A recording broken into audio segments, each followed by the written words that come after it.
Sup Shredders, my name is Logan aka Spiderhands and welcome to an SP Reviews where today we have ourselves a track by an act named the Pure Persuasion Project titled Love Is Still All, and if we switch over to here we have ourselves a track on Spotify. This song features Damion Willis, but before we do that I just want to focus on the message that they've got on their website, just to give you a bit of a background about it. We've got the Pure Persuasion Project. Music is one of the most powerful platforms to communicate a message to people of all generations. Straight-ahead jazz and jazz classics, sometimes initially strange to the ear, can gradually reach a wide audience of deep music lovers. Pop, country and R&B hip-hop tunes may rapidly grab listeners' attention worldwide, but do not always leave a lasting impression. However, creating a song that inspires folks and then propels them to take action to effect change is rare. This is what the Pure Persuasion Project is all about. So that's just more of kind of an indication of what this project's all about. It's so important, obviously, for me as a music reviewer to understand what I'm reviewing. So we're going to listen through this track from start to finish, and we're going to hear what we think. Let's go. Hello, how's it going, my friend? Straight to it with the guitar and the vocals. How you feeling inside? Are you at peace now? Faith, Strings. it's hard to hold on to without anyone who cares enough to be there for you. I mean, we're obviously very comfortable with our head and chest voice. The vocal technique is there. Nice belltree. Yeah, nice use of belltree. We've got all the classics of a ballad so far. Everyone needs love every day to deal with any pain and change the sadness to joy. It's not easy to always have hope when you look inside the heart we've known since birth. Love is all. Nice. Really wholesome. Yeah, love is still all.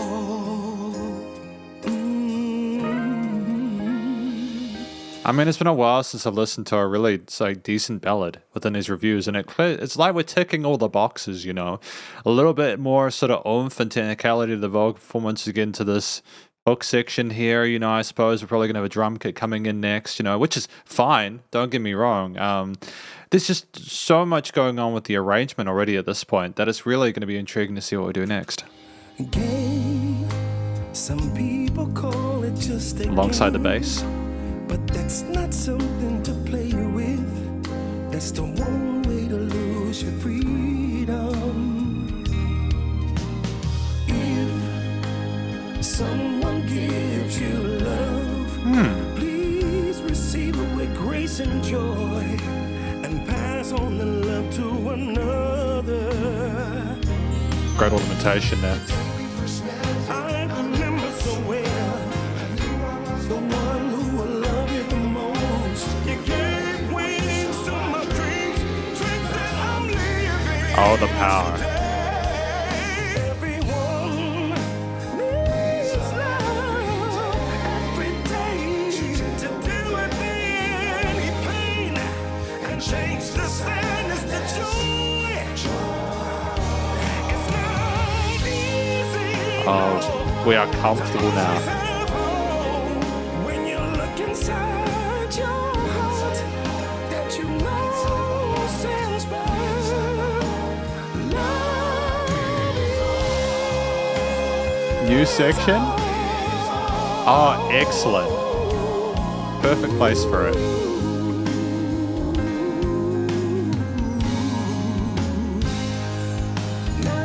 Now, there's no pace to pause.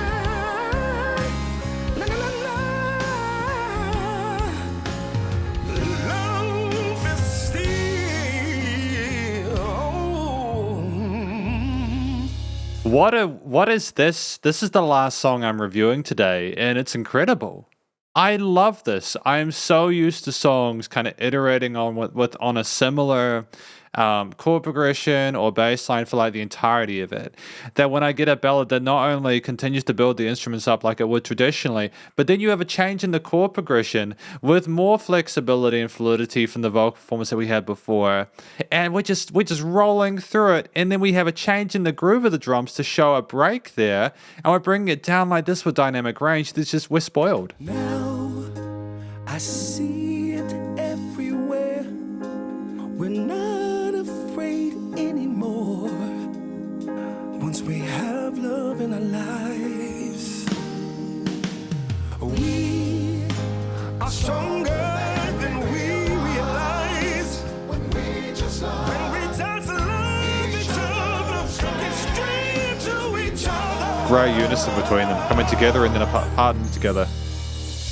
Everyone needs love every day, yeah. To deal with any pain, yeah. And change the sadness and joy. It's not easy, but when we look inside our hearts, then we know this birth. Love is all. You're right. Let it run.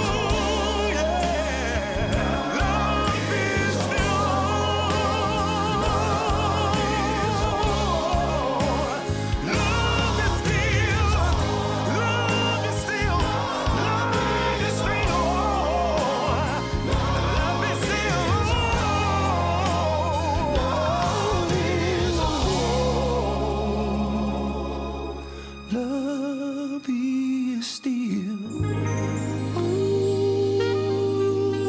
Nah, come on. What is this? What is this? Dude, this is on par with some of the best ballads I've heard in my entire time as a reviewer. This band deserves more attention. I mean that. Go listen to this band if you enjoyed this. Please go check out their Spotify where they've got other tracks like Pure Persuasion and Wonderful World. Please go visit them. Because this is the conclusion of my review of this track by the Pure Persuasion Project, titled Love Is Still All, featuring Damion Willis. My lord, like, this was an incredible track.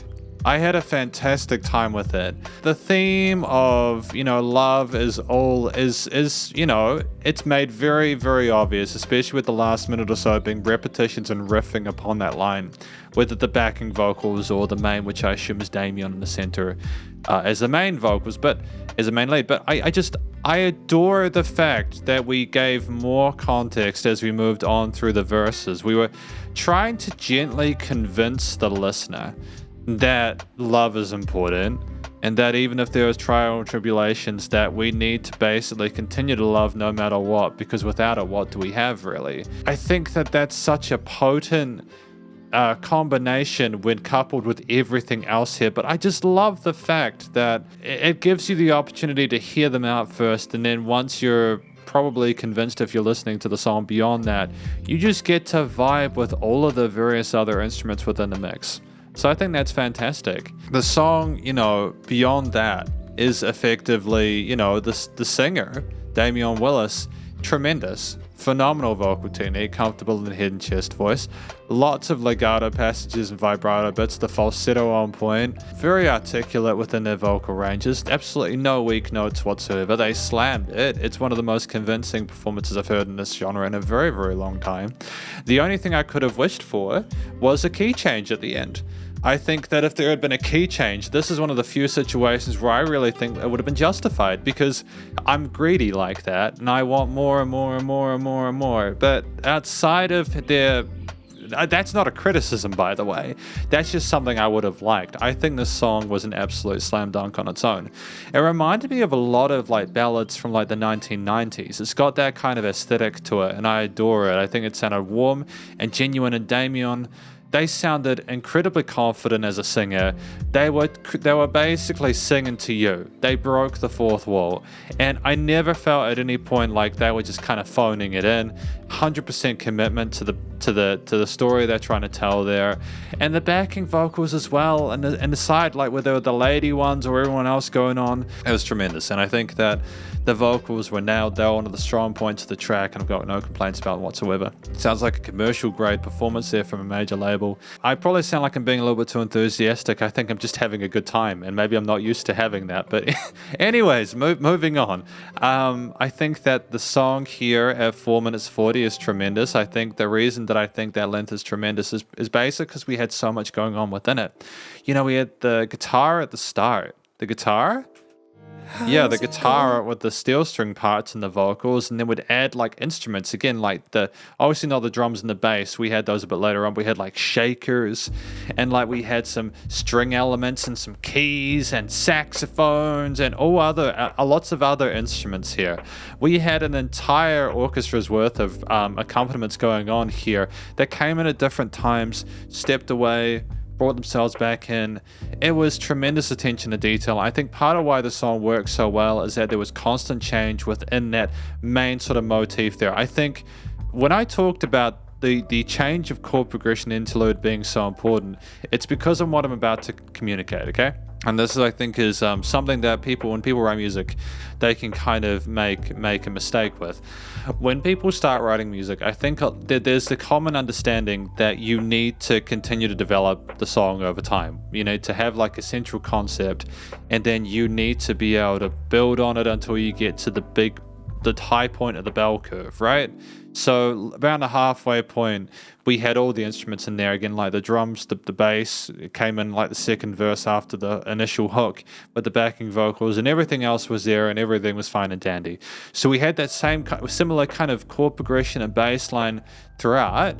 And then at that halfway point, when you've got everything introduced, you then have to figure out what you're going to do for like the next half of the track, right? Which is when you then have to do something different with the chord progression. And that is a mistake I think a lot of people make when they start writing music, and this is something I went through as well when I started writing music, is that you have to then do something with everything that continues to maintain listeners' attention, which is why I think it was a masterstroke that we did have that change in chord progression then, that we had like an interlude there where we moved into a new section there, where we kind of had an interesting kind of like different line there with the vocals, a change in emotion, a change of intent, and then boom, we brought it back in and we kind of smashed it. We then, for the rest of the track, we riffed on it.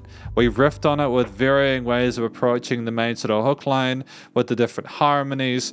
We had the other instruments kind of like moving things forward as well, kind of keeping the groove there. And then obviously at the end, with those other occasional sort of like string or saxophone inclinations, we then have that beautiful outro with like the electric keys and everything, the saxophone highlighting and just making it like the closing element there. Everything is saying goodbye to the listener. It's a phenomenal conclusion, and I really don't know where these guys have come from, but I really hope they find success in an audience for their work, because while I understand that ballads have been around for a while, they do them very, very well. And I genuinely felt like I was being absorbed into their world when they were writing this song. I was with them for the ride. As soon as we got to that interlude, I was like, yep, no, I'm sold. But yeah, outside of that, I don't think there was a note out of place. The drums were, the drums were fairly minimalist. We didn't have a whole lot of crazy technical grooves and chops going on there. Same with the guitars or the bass or like the saxophone parts. Each of the instruments were doing simple things that niched well with each other, in part I think due to their simplicity. We understood, I think, from a compositional and songwriting perspective as well, that we didn't really want to have too much stuff taking interest away from the vocals. And then when there was a break, of course, we wanted things to kind of take over and be like a little bit kind of like ambitious, but only a little bit, because we wanted to stick to the main line, the hook line, the lovers all part. And we led that at the end. We could have potentially had a solo section or something like that in here. We could have potentially had more kind of like lead focus on the accompaniment side of things, but I don't think we needed to. I think that we wanted to have this as like a singing focused ballad, and I think it worked.